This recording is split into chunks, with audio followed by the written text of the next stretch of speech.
Abadde Miranga nabiwoowe wali mu maka ga muyimbi King Michael ng'awerekera mutabani we era abayimbi ab'enjawulo beeyiyewo okubanga bamukubagiza Oweekitiibwa His Excellency Robert Kyagulanyi Ssentamu obubaka naye yabusindise era nga ayita ku lukomo lw'essimu. Lydia Jasmine anyonyodde ku nsonga ya Eddie Kenzo ne Nyamutoolo ne mukwano gwe nga we guli. Mukyala Cinderella Ssanyu avuddeyo n'aba nga yeebaza Shiba okubanga yasiima n'aba nga akola ki n'aba nga ajja okubawagira ku show yaabwe ey'aba Pro 3. Bingi nnyo bye tugenda okuba nga tutunuulira olunaku olwaleero naye katutandike nago era nga nkugamba nti weyongera okuba nga weekuumidde ku NCK TV kubanga wano wokka we wali amawulire ag'enjawulo era gwe nga tona subscribinga kekkadde obeere ng'osubscribinga ringinga that notification bell sharinga likinga saako n'okubanga oleka comment yo. Katweyongereyo. Tulaba nti munange olunaku lw'eggulo omuyimbi King Michael Bambi mu nnaku ey'ekitalo yawerekedde mutabani we mu nnyumba ye ey'olubeererwa abadde amanyiddwa nga Eric Mugwanya ebyembi Bambi eyafuna jjuza akabenje n'aba nga ava mu bulamu bw'ensi eno.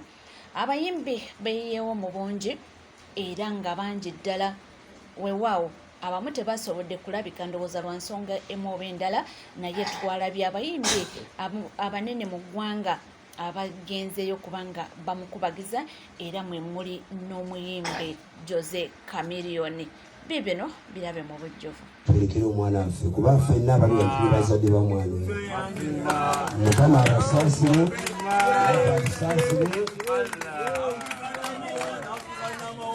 naye akatalekeka Michael wayimiridde ofa n'omuzeeyi Mayanja mutabani wasooka naye akoze eki Bambi Mukama akusaasire. Muzeeyi Mayanja yaŋŋambye musobozesa enkyana ya Bambi si yakwesudya kati gwe muzeeyi Mayanja muli bantu bakulu naye tubaagala. Michael Mukama akugumye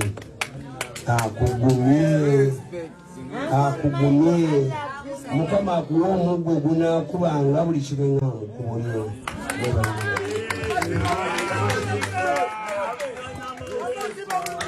Ni muyimbi Jose Chameleone oba omuyinza omuyita Joseph Mayanja naye nga amannya gakola ssente ye Jose Chameleone nga basinzidde wali amulumbe gye babadde olunaku olw'eggulo.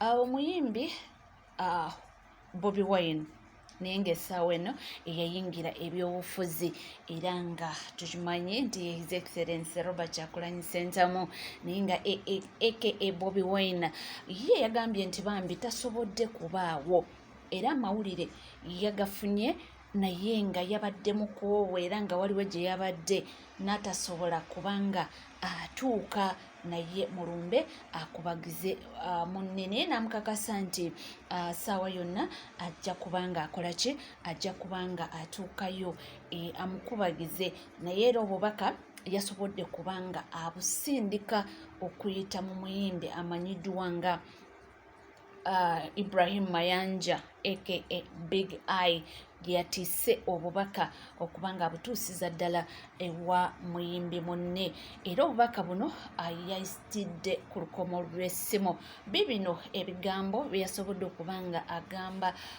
omukulu King Michael ng'agezaako okubanga amugumya olw'ekikangabwa kyeyafuna oba kyeyafunye kiw'omwana waabwe okubanga amuva ku maaso. So yakozesezza olukomo lw'essimu nga yeeyambisa omukulu Big Eye n'aba nga atuusa obubaka eri ew'omuyimbi munne yadde nga teyasobodde ye kutuukayo in person naye message yino gy'asobodde okubanga asindika.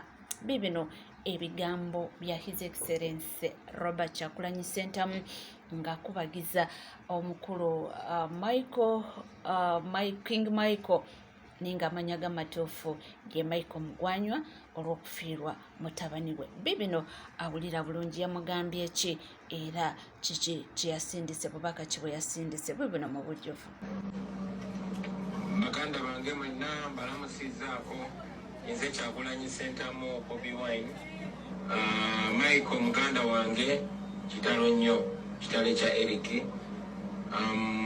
Munansonyi wasobodde kubeerawo okwerekera mwana waffe nesanze nga nyina emirimu egyali gyateekebwawo emikulu ennyo nga siina gwenyiza girekera. Naye Michael ne famire yonna munnange tukutuusaako okusaasira kwaffe era tunyolwa wamu nammwe okufiirwa omwana abadde akuze bw'atyo. Ku myaka gino essuubi teriba lingi ng'ofiiriddwa omwana, naye nsaba Mukama agumye famire yonna. Katonda yatusinga okutegeera kitalo nnyo kitalo ddala ekya Eric. Tuyimirira naawe Michael mukonyola kuno twayogeddemu ku simu era nja kufuna akadde muganda wange nzije kubagize, naye nga kitalo nnyo kitalo ddala eky'omwana waffe. Ansaasidde mwenna abayimbi bannaffe, embeera gye tulimu, naye tusuubira nti Mukama ajja tutuusa mu mbeera esingakaawo.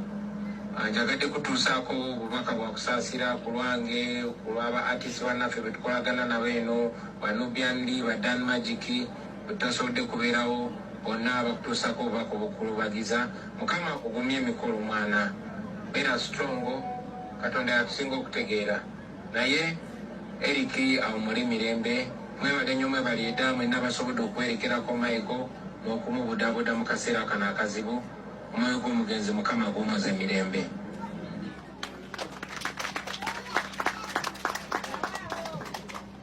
Abakristaayo balina oluyimba olunyumira lugamba ebwo obubaka ow'ekitiibwa His Excellency Robert Kyagulanyi Ssentamu bwe yasobodde okuba nga atiika omukulu Ibrahim Mayanja abasinga obungi gwe tumanyi nga Big Eye asobole okuba nga abutuusiza ddala ew'omukulu King Michael olw'okufiirwako omutabani we. Kitalo nnyo era kitalo ddala. Katusabye Mukama Katonda yeyongera okuba nga amugumya era n'okuba nga agumya ab'eŋŋanda n'emikwano. Kaba kaseera kazibu nnyo era si kangu ddala nga omwagalwawo akuvudde ku maaso, naddala a first born omwana abadde akuze okutuuka awo ate nga afudde mu nfa eyo munnange eringa eyeekibwatukira accident, ng'ate agifunye ne bakugamba nti tali mu mbeera mbi, naye ate ogenda okutuukayo ne bakakutema nti bambi avudde mu bulamu bw'ensi eno. Nga tuvuddeko eyo tuddeko w'omukyala Cinderella Sanyu. Oyo nno muyimbi waffe wanene w'eggwanga era abasinga obungi tumuyita the king herself mu kubojja omuziki agukuba n'okugamba kyekino. Naye wabaddewo okusika omuguwa wakati waabwe, simanyi oba babadde bafaaki oba babaddewo ki, ne mukyala n'omukyala Shiba Karungi. Wabaddewo okusika omuguwa okweyogerera ebigambo era twalaba wali mu bato eyaliko eyo kwegamba yalimu ebintu bingi, okweyogerera ebigambo, okwogera ebitakwatagana, kwegamba byali ebintu ebingi ebiwererako ddala. Naye byonna nga bigenda mu maaso, ajuzi wano the Blue Threes bwe baakola concert yawe the Blue Three Star, bonna abasatu basalawo ne baba nga begatta wamu ate ekintu bye bayita reunion. Shiba yagendayo na supportinga ye omukyala Cinderella Sanyu kyagamba nti yali surprised nnyo kubanga yali takisuubira, natuuka n'okugamba nti weewaawo obanga yagendayo oba lwa mukwano gwe Lilian Mbabazi nti munnaye takinamu obuzibu, naye agamba nti yali musanyufu nnyo nnyini ddala okulaba nga yalaba Shiba ng'atudde mu audience agenza bawagira. Abayimbi baaliwo bangi nnyo naye bagamba nti yali takisuubira okubanga yalaba abayimbi banne nga bazze era musanyu eringi. Cinderella Sanyu the king herself yali ku kazindaalo bwe yasinzira n'agamba nti bannange Shiba tukwaniriza era mumukubireko mu ngalo, naye era takomye awo. Yavuddeyo n'agamba nti mu butuufu n'essaawa ya kakati musanyufu era kyalina surprised kubanga nti yali tasuubira nti Shiba ajja kgendayo okubanga abawagira. Mu bigambo bye bw'ati omukyala Cinderella Ssanyu bwe yayogedde. It was nice. I was happy to be there. It was a humbling experience. Mani nga artist amanyi do performing weka. It's very humbling being on stage with other people, and you have to kind of tone down yourself so that everybody can be accommodated on that stage. So for me, it was humbling. It was nice to sing Uganda bacha nyumiro your music, like the real music, the beautiful harmonies, the actual talent. We try to put them your era, and we actually thought that our fans didn't care anymore. Namwekanga. Because nalaba idea batuweleza idea Shiba did an ad which watu kama ulioma posting no. So nendowooza kuba sometimes our artist tukola ad nengo naku tuli busy tuina shenda. So nalaba artist banji mwana tetutera kwewagira bwentyo It was amazing okulaba Nina Rosie, Rema yaliyo, Mama Halima, Rachel K, Ochitegera, Lydia Jasmine was there. It was so, it was very heartwarming kuba tubana abayimbe balaba bakozi bazo tuwagira. So nawulira bulungi nga naye kwali. So I mentioned everybody and I also mentioned her. Do you know it's good to see artists supporting other artists? So it was very heartwarming to see her there. It was just kuwagira tagenda kuyimba tagenda kola atudde kuwagira other artists was nice. Abali bagamba nti azzo muyigirize ku lunaku olwo. Masimanya nze kyemanyi nti Lilian mukwano gwe nnyo. So ayinza okubanga yali azzo okulaba Lilian, but on the stage twaliko basatu. So that recognition of just seeing her there appreciating everybody it was nice. Simanyi mukama kyanjagaza sometimes. No, sometimes I don't know because it feels good to be in a place that you can lift others, But for you to lift others, you need to first lift yourself. And the only way that you see is when you see people like that coming back to you. Abola anti kati recognizing mukama wakutadde tinawo betaga kwegatta kumanyi go bali kubatuke waje bagala okulaga. So for me it's humbling. I'm grateful. Never mukama nti yapa success dinafuna tinsobola otulawo nenyamba ko banange abatandika nange nti bali bavudde on the radar. Some life happened to them, but then I'm in a position okubayamba okuba wasitule again to them tukole. So I'm happy. Ate kubanga they deserve to be there. Bali talented baina malobozi gabagachaliwo na buli kimu. I know bamanyiza at first believing. The first, I think, even 3-4 years, I didn't believe. People are exaggerating it. I can't believe because me and Jackie, we tasted alcohol together the first time. Because when we were in Blue 3, I'd never taken alcohol until I was in Blue 3. So we're at an event, Lilian was a bit more experienced with alcohol at that time. So me and her, I remember it was a Smirnoff Ice. It was because we were staying together in South Africa in the same room.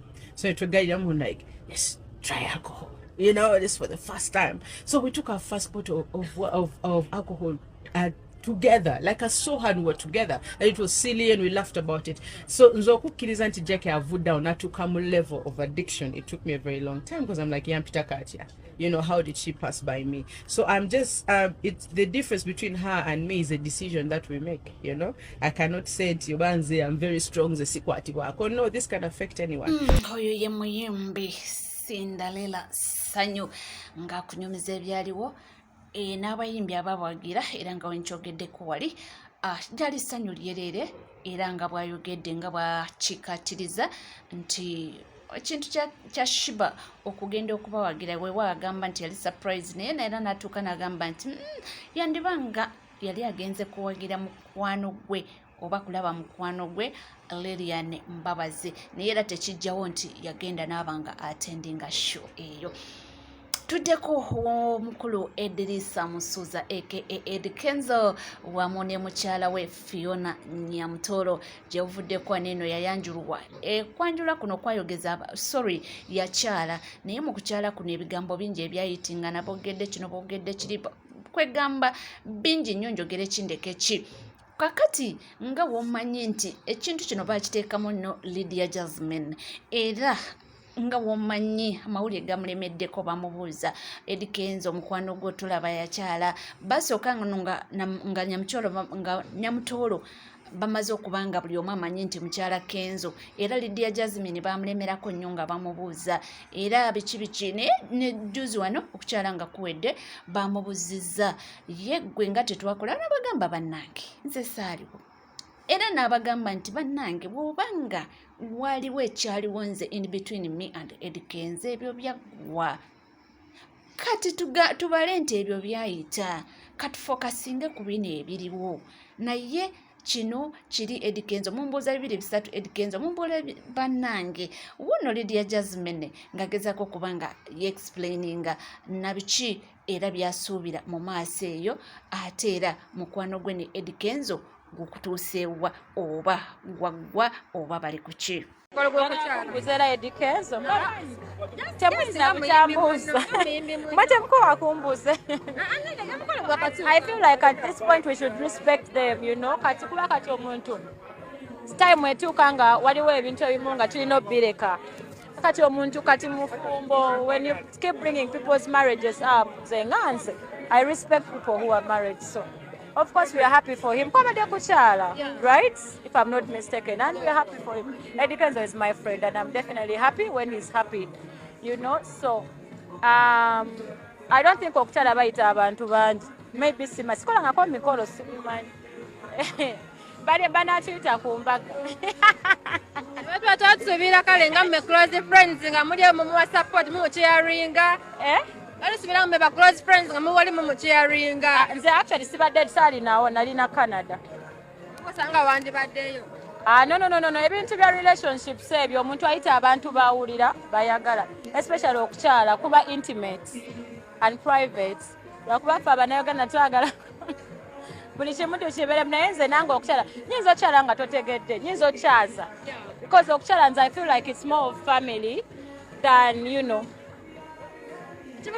newebata tekirina kuyita ffe we are happy for everyone who is happy buli omu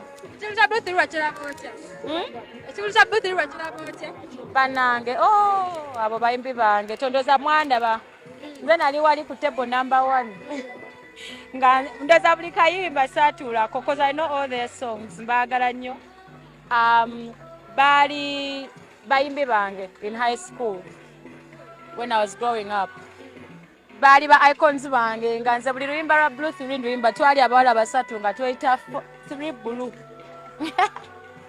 It's very funny. Munaffe ebya Lydia Jasmine bamulemeddeko nnyo ffenna twali tukimanyi nti abantu bano baali beeyagala ne Eddie Kenzo naye tebavaayo mu lujjudde okubanga bakkiriza nti oba waliwo ekigenda mu maaso by then naye ng'engambo zayitingananga nga bagamba beedeetinga biki era mwabiraba mu makati awo waliwo okusika omuguwa wakati wa Lydia Jasmine wamu ne mukyala Carol Ntongo era ne batuuka okugamba nti mbo babadde balwanira Eddie Kenzo naye ng'ajjukira mu budde obwo baali bagamba nti balwanira Eddie Kenzo already Eddie Kenzo yali yasetolinga n'ennyamutwolo era nga babeera wamu era nga buli kale abasinga obungi nga bakimanyi Eddie Kenzo nga bwe yagamba nti yali yasalawo kubanga ebintu bya famire bijja mu mawulire ebintu bye yabikolanga mpolampola eyo nga abasinga obungi tetumanyi nti alina n'omukyala weewaawo waliwo gye yali ku interview ez'enjawulo ng'abagamba nti bannange nze siri singo ate Amaul ne Maya si be baana bokka be nnina kitegeera naye twalwawo okutegeera nga tetumanyi kikyagezaako kubanga ategeeza era nga tetumanyi nti balina omukyalo already yasetolinga so ne Kenzo yabagamba nti kuno kubadde kukyala nga Lydia Jasmine bw'abagambye nti bannange kuno kukyala temunnemerako nnyo nti obudde bujja kutuuka woba otomanya introduction nga Eddie Kenzo bwe yagambye nti ejja kubeera nebbi era n'akakasa abayimbi nti n'abaana mawulire nti ajja bayita bamuwerekereko abo banaabawadde kaadi nti nga omumanyi nti ajja kubanga babriefinga n'ennyambala nti temufaayo mujja kubanga mutambula naye bulungi ddala so bwe bityo nti ababuuza ebingi ennyo asike kaddeko kubanga mubuuza bingi ndowooza tutambuliraawo era tubireke nga bwe biri nga Lydia Jasmine batyo bw'ayogera. Mukwano gwange oli ku NCK TV era gwaliyo nga tona subscribinga kekadde obeere ng'osubscribinga womala okusubscribinga ng'onyiga akadde ate womala okunyiga akadde awo nkugambira nti weetuulire sirika nywera amawulire nja kubanga nga kutuusaako anti munange tuba nago mu bungi nnyo nnyini ddala wano ku NCKTV. Mutukkirize tube nga tubeerekereza ninga kyensobola okugamba nti tujja kuba nga tukoma mu masaawo n'amawulire mangi nnyo nnyini ddala ate muvaawo musigale naffe bingi nnyo ebiri mu stock.